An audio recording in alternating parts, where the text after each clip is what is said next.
Our Leadership Speaker Series. This is an event for the Sandbulte Center for Ethical Leadership.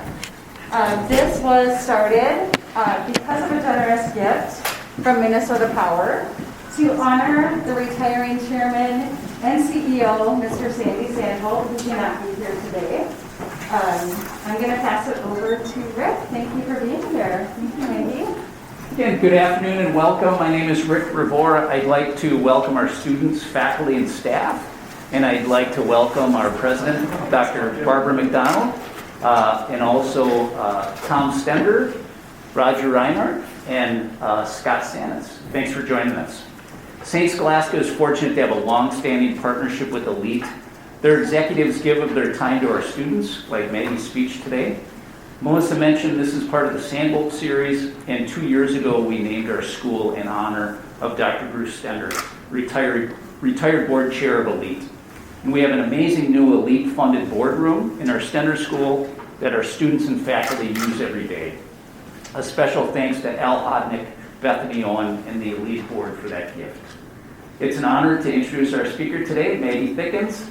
She serves as Vice President, Chief Legal Officer, and Corporate Secretary of Allete. She earned her law degree from the University of Minnesota Law School. She worked in the Office of General Counsel at Honeywell and in private practice in Duluth before joining Allete as an attorney. She was named General Counsel for Allete Clean Energy in 2011 and Director of Compliance in 2017. 2 years later, in 2019, she was promoted to her current position. Maggie, welcome, and thanks for speaking to our group today.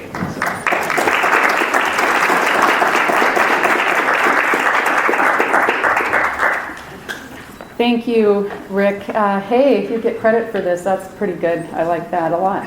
And thank you, everyone who's part of the Sandbulte Center for Ethical Leadership and the Stender School of Business and Technology here at St. Scholastica. I'm really glad to be here with you today, and I really appreciate your time. I want to especially thank Sandy Sandbulte and Bruce Stender for their incredible legacy of ethical leadership. That legacy there is for us at Allete to follow. The path of integrity and the right results the right way. That foundation makes a lawyer's job a lot easier, so I'm very grateful to them.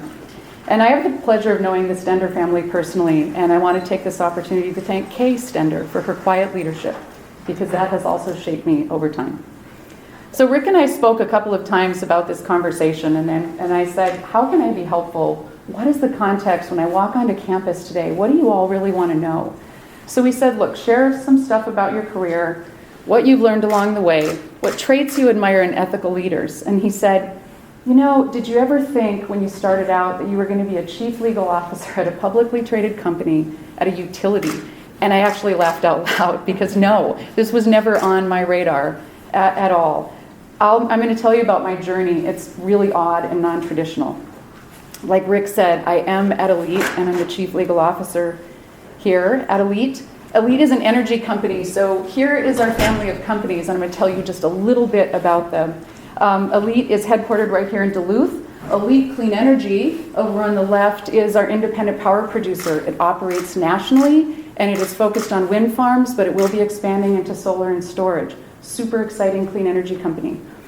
Minnesota Power, you all probably recognize, it's our local utility right here in northeastern Minnesota. And at the end of last year, it started to deliver 50% of renewable energy to its customers. Lots of transformation at Minnesota Power. Superior Water, Light and Power, on the right-hand side, is an electric, gas, and water utility over in Superior, Wisconsin. They are leaders in customer connection and technology and the customer experience. They're doing some pretty cool things over in Superior, Wisconsin. BNI Energy is headquartered in North Dakota. Really consequential for us. Minnesota Power has over 500 megawatts of wind farm developed over in North Dakota. And BNI Energy has a lignite mine, but they have been working for years supporting their customer and a carbon capture and sequestration project, solving the grand utility challenge of carbon emissions from power plants. So that's what BNI has been doing over in North Dakota. I lead an amazingly talented team of legal and regulatory compliance professionals.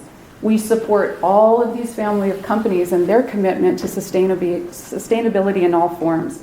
And it's an honor and privilege to do that, and it's also sometimes really fun to transform the energy landscape. I'm a mom to 3 amazing young adults in their 20s, one still in college, maybe like you, wondering what the heck am I going to do in a couple of years. 2 are graduated in the work world. They're also experiencing what the heck is this thing called a career, and am I on the right path? I'm a sister, I'm a friend, I'm a widow, I'm a fiance. We all wear a lot of hats in life. That's who I am today, but for any ethical leadership journey, you got to start at the start. And the threads of who you were as a young person and who you are now are all going to show up in the tapestry of your life and in your career path. So let's see if I can forward this along. Maybe Rick can help. Thank you. You can help this. This guy? Thank you. All right. Are any of you hikers, mountain bikers, or cross-country skiers? Show of hands. We got a few out there. Okay, so this is a picture of a trail that I took 2 weeks ago. And I just took up mountain biking, which is kind of hilarious at my age, frankly. And I'm only on the green runs right now, but I'm having a lot of fun. Bear with me, spoiler alert, this trail is a lot like my career journey, and it may be a lot like your career journey. It's going to make more sense as I go along, so bear with me. I was born in Los Angeles, California in the 1970s, which was a really good time to grow up in California. Culturally, there was a massive amount of change that was happening. We were coming out of the 1960s and all that turbulence. I'm my mom's only child, but I'm in a blended family because I have a brother and 2 sisters who are a lot older than me on my father's side of the family. And we all grew up together. They had kids when I had kids, and there was this pack of kids that ran around together, and we were a really close-knit family, and we still are today. So family is the center of who I am. Now, the interesting thing about growing up where I grew up at that time is there was a lot of racial and ethnic diversity. And, you know, I lived in a place that was predominantly Mexican American. My family shares that heritage. I don't share that. But my blended family comes from a Mexican American heritage. And I'm so proud of them, and I learned so much from them. The students that I went to school with often spoke Spanish in the home. And I don't know if any of you have that background, but it's really amazing. To me, to go to somebody's home and have 2 different languages happening there, I just thought that was really cool. That didn't happen in my own home. I kind of wish that it did. But that was part of how I grew up, this melting pot. The people that my parents worked for were diverse. There was such a positive feeling about diversity where I grew up, and that's my childhood lens, that this is a really cool thing to be in a melting pot. The environment was a focus in California at that time. We had just started to learn about what pollution could do, what we were producing, and how it was impacting the environment. And there was a big push to start doing better. That shaped me really for my whole life, and now in my career, I can see that. My grandmother grew up in Minnesota, and she was Russian Orthodox and became a Catholic when she married my Irish Catholic grandfather. And she had this deep spirituality that really impacted me. I remember after every election, she would pray for the candidates that won. And what was funny is I listened as a kid. I'm like, is she going to pray differently when her candidate didn't win? But she didn't. She prayed the same for all of them. And I knew that she understood the mantle of leadership can be very heavy. And our leaders need all the help we can give them. And her help was praying. And so she did. And I learned a little bit about how she saw the world. There's an interconnectedness to all of us. The first ethical leader that I knew was my mom's boss. Captain Rudy De Leon was one of LA's first Latino police officers. He was forging new territory at that time. And he had a radical notion in the early 70s. He was a boxer as a teen, and he felt that that helped him. And he wanted to help the community that he worked in. He was in a division in East Los Angeles at the police department. And he thought the kids in this neighborhood could really be helped from these athletics. So he started that, and he encouraged all his officers to really be part of that community that they worked in. And, you know, that boxing program grew into a huge youth center with all kinds of programming, not just the athletics. In fact, one of those kids won a gold medal in boxing in the 1984 Olympics, which was held in Los Angeles. And that's quite a legacy to leave in a community. That shaped me greatly. He was a giant in my eyes, and he taught me about service and about caring for the community that you work in. You take care of everyone there too. My dad worked for the Los Angeles Department of Water and Power, and that's a municipal utility right there in LA. And I still have one of his hard hats at work. His partner was killed on the job, and I can tell you my family was never the same after that. It wasn't only a traumatic event for my father's partner's family, but also my own family. Safety at work is a really big deal. So eventually my parents got divorced. There was an impact really from that event. And I didn't understand that legal process, but I can tell you it bothered me that kids don't have a voice in the legal process. And that shaped me too. That's part of who I am. You'll see that thread come up later too. Then came the oil crisis, and I don't know if you all know about the oil crisis in the late 70s, but you couldn't get gas for your car when you wanted to in California. I don't know what it was like here in Minnesota. But, there was gas rationing. And how it worked in California is you had a license plate on your car, and it ended in an odd or even number. And the calendar, have odd or even numbers. So you could only go if you had an even number on an even day, or an odd number on an odd day. And it's a car culture in California. You have to commute sometimes pretty far to get to your job. And I was in a single parent family at that time, so there's always a little vulnerability feeling there. And I remember being in line with my mom in the gas station. It was well over an hour, could have been 2 hours, and you kind of snake around the blocks and through the parking lots. And my mom's car was the next car to get gas, and the gas station ran out of gas. That's energy insecurity right there, and I felt that firsthand. And energy insecurity is a really big deal. So energy security for me shaped who I am from that experience as a very young kid. So I can see the threads in the tapestry of my life, these experiences that I experienced, and they fed right into my career journey too.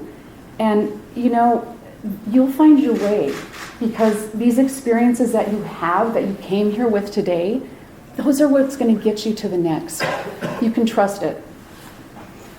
Experiences often are better seen in the rearview mirror, and when you reflect a little bit, you'll see how who you were as a kid brought you here, and you can trust that it's going to bring you to the next place too. Formal education, whatever that is for anybody, also shapes us. And my mom encouraged education, and I'm deeply grateful for that. But my dad never went to college. My mom went to college, dropped out, and went into the military. And so college wasn't a natural conversation in my own family. She eventually went back and got her degree a month after I got mine, and I'm super proud of her. So I would just say it's never too late. If some of you, have been out for a while and come back, it's never too late. You can do it. College wasn't anything we talked about at home, and I really wasn't all that prepared for it. I was a pretty good student, did well in standardized tests, one of those kind of good students. They come in all, shapes and sizes. But I didn't have the background, and it's okay if you didn't either. I didn't know how to, do college well, and that's okay, I did it. I went to high school in the Twin Cities, and I ended up going to the College of St. Benedict. They made it really easy for me because they literally invited me into their honors program before I had applied. So little thing there for College of St. Scholastica. Anything you can do to encourage kids to come in is a really good thing to do. I got a great education. I made lifelong friends, but I wasn't that student that took advantage of all the offerings. So very glad you're here, glad you're going to get credit. I wasn't out and about doing a lot of extra things, but I made it anyway. It's okay how you show up. No idea what I wanted to do. I was a sophomore, I was getting a little nervous, and I had a family friend say, politics is kind of an interesting thing. There's a lot going on, a lot of younger people, you should look into it. And so I started to take government classes. I took one, and I liked it, and I took another, and I liked it, and there I was. So I ended up graduating with a double major, political science, or we call it government at St. Ben's, and Spanish. It all works out eventually, so you can trust that too. Now, I was pretty exhausted after graduating from college, and I needed to make some money, and I needed to kind of find myself a little bit. So I took jobs. I took the easy path. I had been working at Honeywell, which was headquartered in Minneapolis at the time, and I'd been doing summer jobs there, office help. And that's just what I did. I went right back into kind of the summer job, and I did it. And eventually I found my way into the Human Resources Department at one of their divisions. And I've worked on a small research project for one of the attorneys. And I thought, well, I gotta ask her what she does, because I don't really know what attorneys do, but I think I need to go to law school. And so I talked to her. Eventually I ended up going to Cargill's law department. And I went in as a secretary and I did some Spanish translations. So you never know how those skills are going to show up in life. I was still sorting things out, figuring things out. I learned how to be in the workplace. I learned how to work for 8 straight hours. And I don't know about any of you, but that first time you're in an office setting and you're working 8 straight hours, paying attention that long, you got to learn how to do that. And it's really hard at first. It's okay not to have the path figured out. I didn't have the path figured out, but I learned I could probably be an attorney. I learned a little bit about what some of them did, and I thought it was a good investment. The time and the money, right? 3 years and a lot of money, and I needed to be sure before I went in. So I took 3 years to make that decision, and I got bored at one point, and I got super motivated to go do the next, and that's good too. Last weekend, I had the pleasure of hanging out with my kids and some of their friends, and some of them are right on that career path. I know I want to be a scientist, and I'm in a lab. And others are like, I have no idea what I want to do, so I took this job. There's no wrong path. They're all learning an incredible amount, no matter what side of that scale they're on. So law school changes the way you think. And I went to the University of Minnesota Law School, and I had never been around so many people that thought so differently about the world than I did. And I think that's really important. Diversity of thought is incredible. I had to check my assumptions. I had to check my facts. I had a lot to learn in that time. And I almost quit because it was really hard. And my boyfriend at the time, who became my husband, encouraged me to stay, and I'm glad he did. What I learned was I liked the work. I didn't like the school as much. And I was a law clerk in real estate. Real estate is always a good thing to learn, even a little bit of it. I learned, and then I went into Honeywell as a law clerk. So small world, coincidence, I ended up there at the corporate offices of the law clerk. And when they offered me a job, I took it.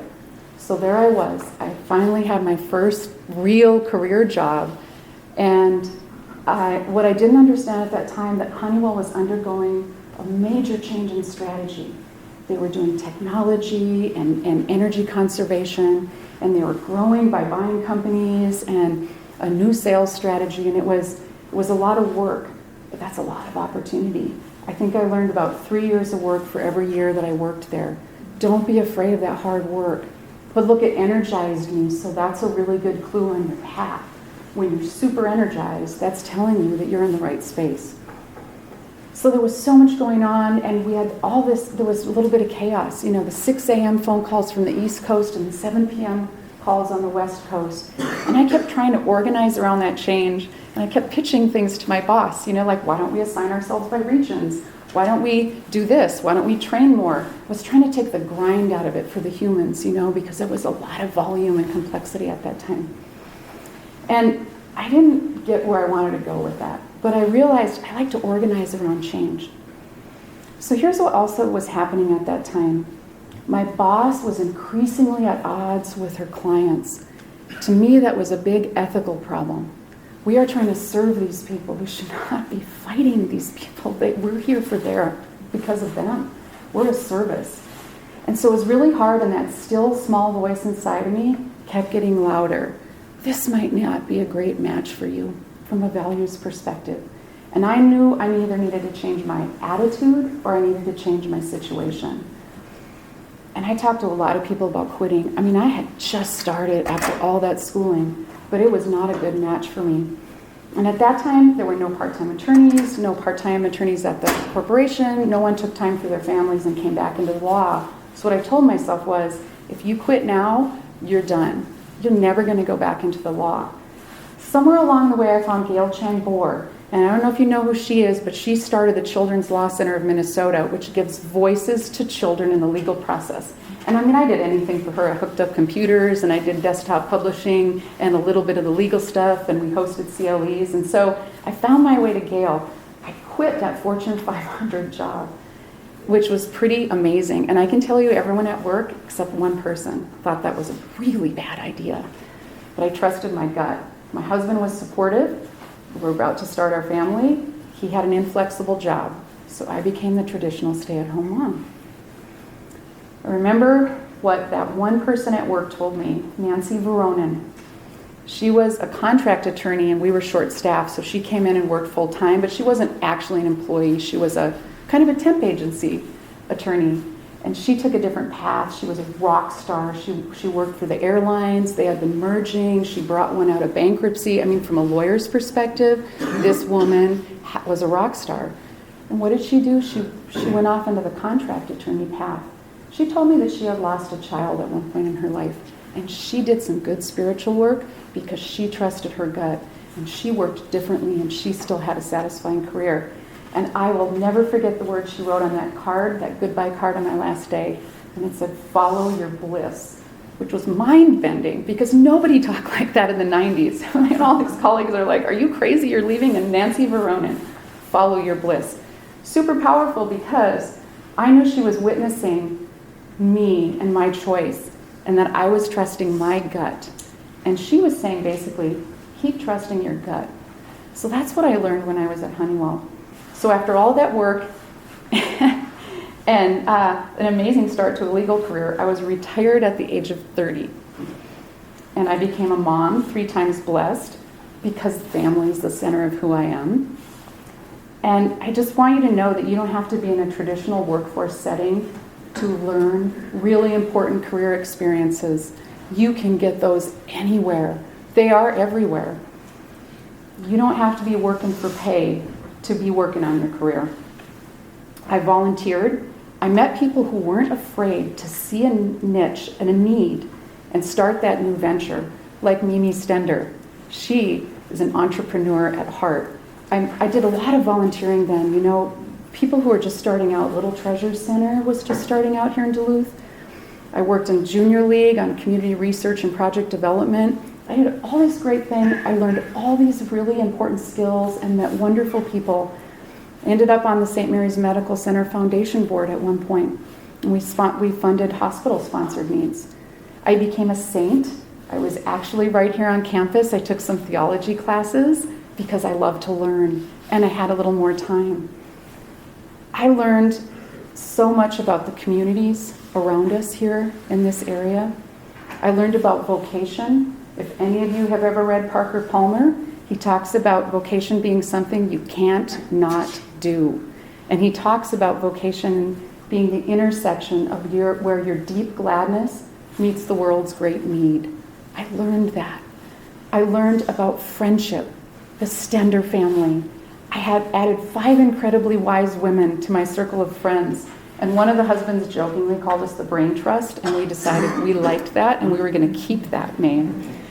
So invest in your relationships unapologetically. They're going to sustain you in times that you can't imagine will come your way.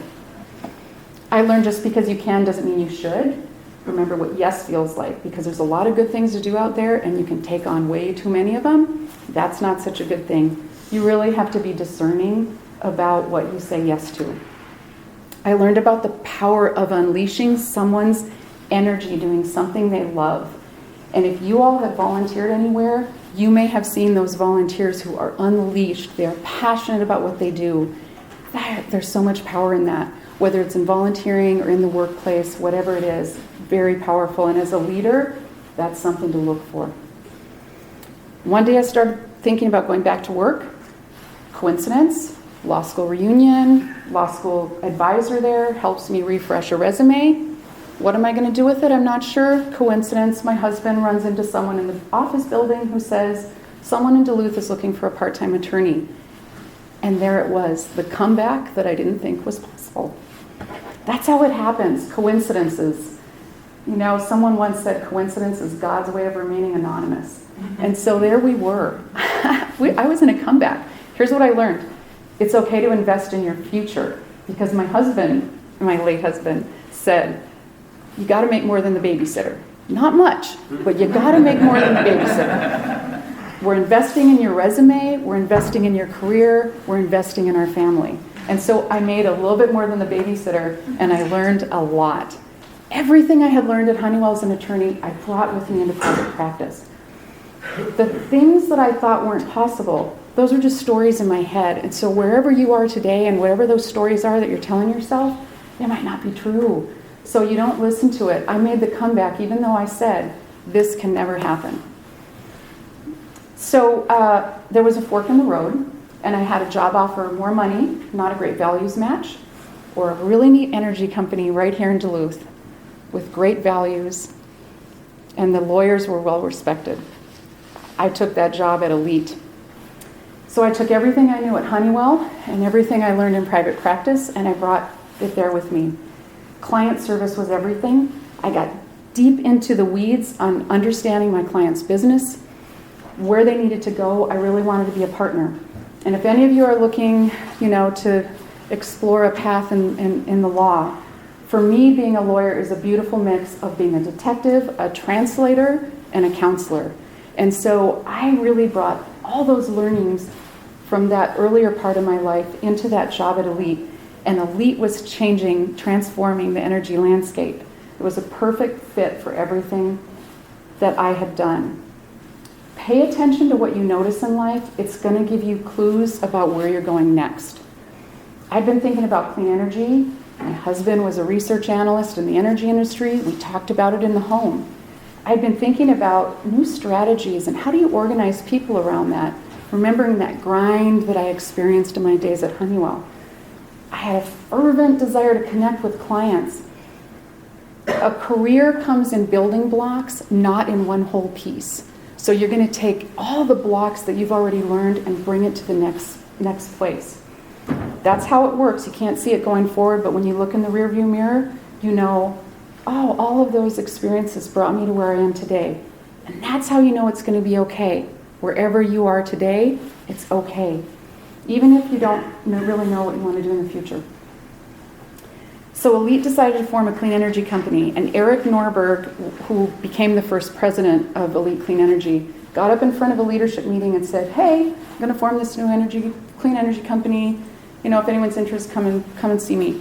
And I think I ran across the ballroom to intersect him when we got off that stage because I said, count me in. This sounds great. Tell me about it. Trust your gut. I was part of the team that worked on forming and launching that clean energy company, 10 years old this year. One of the first questions I asked him is, what's your vision for the company?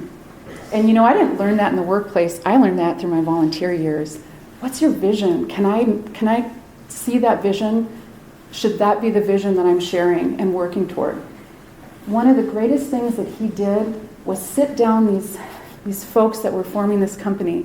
Some were experienced leaders, some like me, not so much experience. And he sat down and said, what are the values we want for this company? And we worked intentionally on the values for Allete Clean Energy. What a great foundation. So think about that vision and values when you get out of this room and you explore the rest of your path. Think about vision and values. So I learned, I became part of a safety group. You know my safety story from when I was a kid. And when I got asked to be part of a safety leadership group, I said yes. There's something I can do to minimize impacts on other families, to keep us all safe at work. I was all in. And then sometimes you're going to have extracurriculars, and don't be afraid to say yes to those. There was an extracurricular at Allete. I did some extra work with a team that was hosting a leadership meeting, and our theme was Forging New Energy Frontiers. And we had these great team members, and it was like 100 people working on strategies and growth and whatever. And then one day, I'm going to pull out a little prop here. We threw down disruptors. This is a rock that says a disruptor. And everyone had been mapping out these strategies and growth opportunities, and we gave each one of them a disruptor. Something from the external landscape had changed, and they had to start over. And that starting over when there's a disruptor and working toward a common goal around a disruptor, super important in life or in the workplace. So that was a really good learning. There's power in those concepts.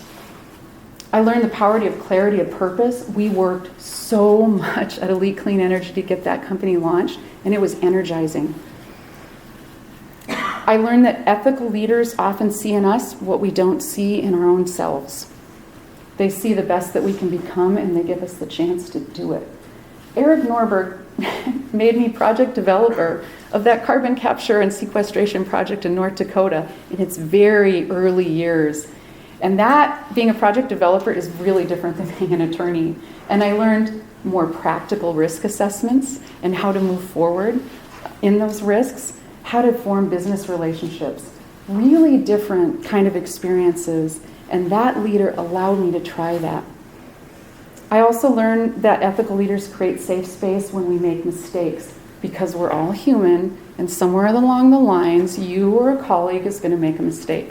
And we had one in the early years there. Someone had done a calculation the wrong way. And it was pretty heartbreaking when that came to light. But here's the thing, I was a really new leader, and I was in this space with leaders at Allete. And their number one concern was, how are the people doing? It's scary to bring forward a mistake, a problem. And those folks did it. And the number one concern was, how are they doing? Are they okay? Do they know that we want them to bring these things to us? You know, taking care of each other. Because really, as a company, you just want to know what the real deal is, because we can work on it together. We can work on the fixes together. Tell us when there's something that went wrong. That was a really big learning for me about ethical leadership. So it's June of 2015, and I'm serving as general counsel at Allete Clean Energy, and I learned that life can turn on a dime because my husband took his life, and the kids and I had to stop. This is actually where I learned the most about ethical leadership. So the leaders at Allete, I always get emotional when I talk about this, allowed me the space to walk away from my work. I didn't come back for months. I know for sure it meant more work for them, though they never told me that. This, I had to step down from community service. I had to focus on my family. This group of friends, the Brain Trust, carried us in the darkest days and beyond. And from the outside, I just have to say this about these women. They look like they have the best lives and the easiest lives, and they don't. Here's what they know. They know how to reinvent your career midlife, how to go back to college midlife, how to survive cancer, the loss of children, a bad divorce, a traumatic brain injury, and dengue fever. And that's just some of it. You can't judge your insides by someone else's outsides. So invest in your relationships unapologetically. They're a pretty powerful group of women. I learned from them, including about leadership, and the first lesson is just show up for others. That's the first step. I remember telling Bethany Owen, who's CEO and chair of Allete, she was a colleague of mine, president of Superior at the time. We had been in the law department together, and I told her, Bethany, don't count me out. I don't know what I'm even capable of, but don't count me out yet. She didn't. And I'm not going to sugarcoat it. There were dark times. I'm pretty sure some of you have had some pretty traumatic losses in life. When it was the worst, I would tell myself, sometimes out loud, just keep going. It's too early to give up now. And I kept going, and I learned about good grief counseling. Don't try to navigate grief without it. It really helps. I learned about kindness always matters. I learned about resilience. I studied it. I lived it. If any of you know Al Hodnick, he was then the CEO and chair of Allete. And when I came back to work, I gave him back the disruptor rock. And I said, Al, I've had enough disruption for now. Thank you very much. In due time, I'll come and pick it up again, but I'm not ready for any more disruption. And Al, being the incredible ethical leader that he is, gave me a rock back, and it says, improvise. And so I held on to this rock, coming in and out of the hallways and meetings, because I knew he cared. But then I started to think, what the heck does this word mean anyway? And I started to study resilience. And, here's what I've learned. Resilience comes from a staunch acceptance of what is. You can't fuss about, I wish it's some other way. You've got to accept what is. People who are resilient have an understanding there's a deep meaning to things. There's an interconnectedness.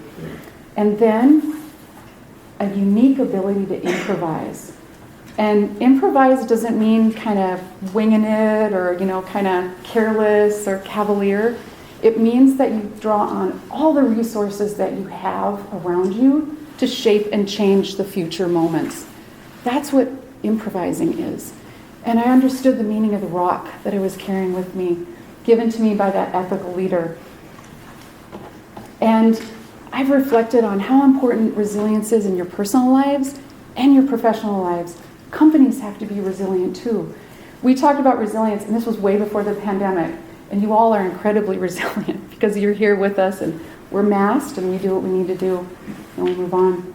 I learned that there are a lot of people that are struggling every single day when you experience a traumatic event. Interestingly enough, people who have experienced traumatic events come to you and tell you their stories. And so I heard a lot of people's stories. You can't judge those from the outside.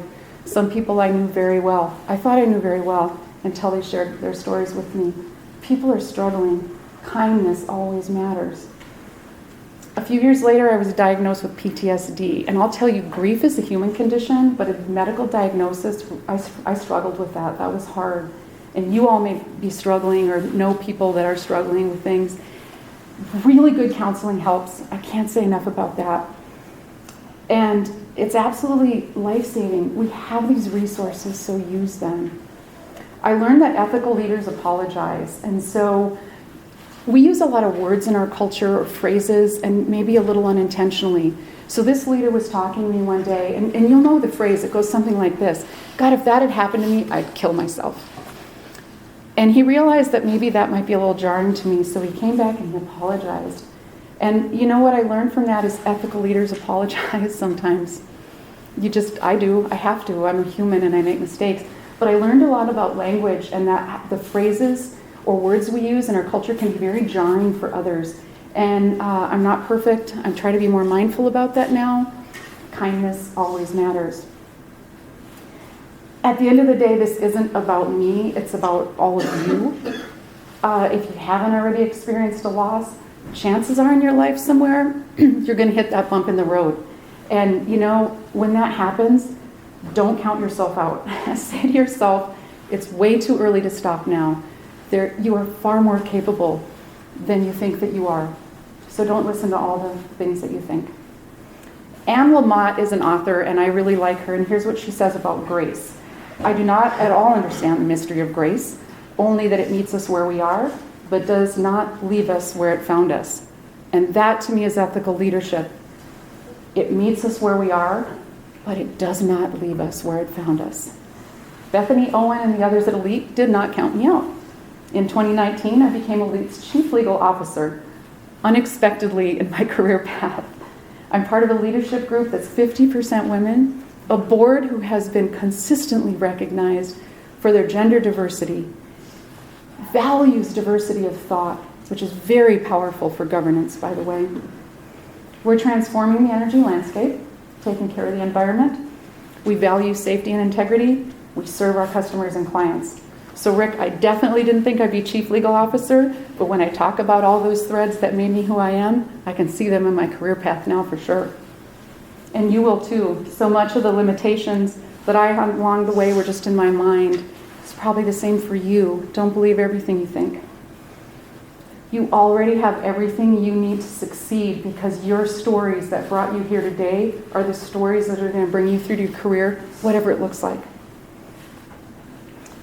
To me, integrity is wholeness, and that starts first with ourselves. I think of integrity kind of like structural integrity. Like every part of a bridge has to do its part so that that bridge can function the way it's supposed to. And that's how it is at a company. Every one of us has to make ethical choices, write results the right way, work from integrity, so that our company can do what it's supposed to do. We're stronger together. So let's see, back to this photo. This was taken at Mount Asheville Bay on a mountain bike trail. I don't know if anyone knows Diesel Bear, but that's the trail. And my kids inspire me to do these things. My fiance inspires me to do these things. And when I was interested in mountain biking, he said, yeah, we can make that happen. So we were out on the trail at Mount Asheville Bay, and I stopped to take the photo because it's so beautiful. I was also very grateful for the people who cut these trails. And I don't know if any of you do this, but people go out there, kind of the goodness of their heart, and they're cutting these trails for us, whether they're cross-country ski or hiking or mountain biking, and they're just perfect. You know, I stay on the green runs, and they're perfectly green runs. They're not too challenging, and they're not too easy. But it's just like Sandy and Bruce. They carved that way at Allete with their ethical leadership. I'm following that path because they created that path for me, which is really, really powerful.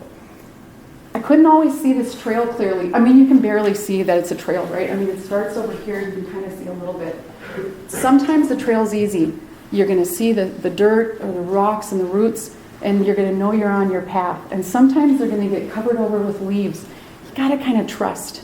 You know, when you're on that mountain bike, you kind of have to follow that contour, and you can't really see the trail. And that's exactly like a career. You are where you are on the trail, and I'm telling you, some parts of this are more fun than others, and I want to do the fun part, but I have to do the work to get there. I have to ride that rocky, hard part to get to that fun downhill part. And don't be afraid of the hard stuff when your career comes along. Don't be afraid of those times when you really got to work and learn and understand and dig in. There's no shortcuts. That's how it is on the trail, and that's how it is with the career. These career paths and these trails twist and turn in really interesting ways. So you could see kind of where the trail is here. And I stopped and I took the picture with gratitude. You know, Scott and I were out there together, and it was a beautiful day. But I thought the trail was going to go to the right. And so when I ran around that corner, it didn't. It was really interesting. You have to be super present. Or you can fall off the mountain bike, which I prefer not to do. And so you got to be really present in your career to trust your gut, pay attention. Sometimes you're in a hard part, really hard. And I don't know, if you're cross-country skiers, runners, whatever, there's always a part where you're just like, you got to dig deeper to keep going. And it's the same here, so rocky, rooty things are a little harder for me, but the next time I do them, it gets easier, and the time after that, even easier still. So don't be afraid of the hard stuff. And then sometimes you get stopped in your tracks, like I did in 2015. And that's okay too, when that happens. Actually, I did get stopped in my tracks here. A hiker was on the trail and surprised me, and it's a single track, so there wasn't room for both of us, and so I had to hop off the bike, and we kind of worked around each other, and I had to take my breath. Like 2015. And it kind of scared me. It came up out of nowhere, and my heart was pounding. So eventually I got back on the bike, and I got back on the trail, and everything worked out. Like my job, I got back on the career a couple of different times, and I got back to exactly where I should be. Wherever you are is exactly where you should be. So wherever you are today, when you walk out of this room and you think about your career, don't count yourself out. And if you get to a hard part, don't count yourself out. That is the story of my journey so far, and I'm really grateful for all your time. And if you have any questions or comments or observations, let me know.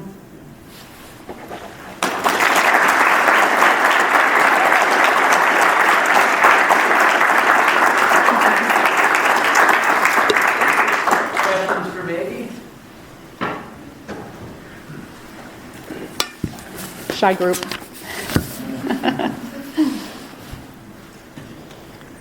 So in addition to the credit, was any of that helpful? Did it resonate with anybody? Hopefully something in there was a nugget you could use. I'm really grateful for your time. Yes? Did you have a mentor in your career? And doing a mentor? That's a great question. Oddly, I never felt like I had a mentor.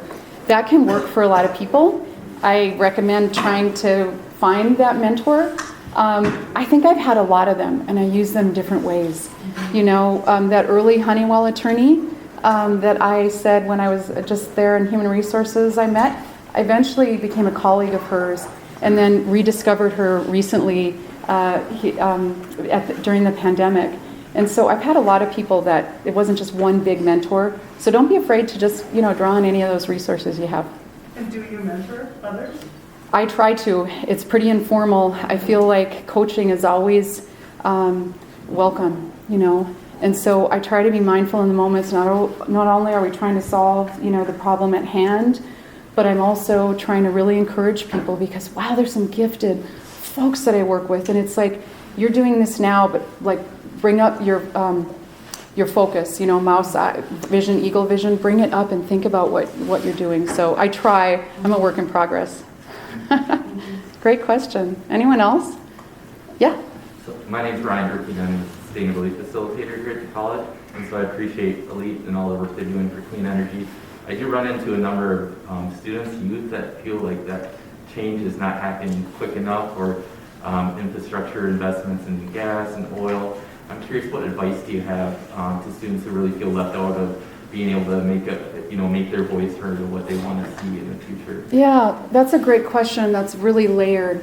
So it can feel sometimes that things aren't moving fast enough. And I would say, ask why.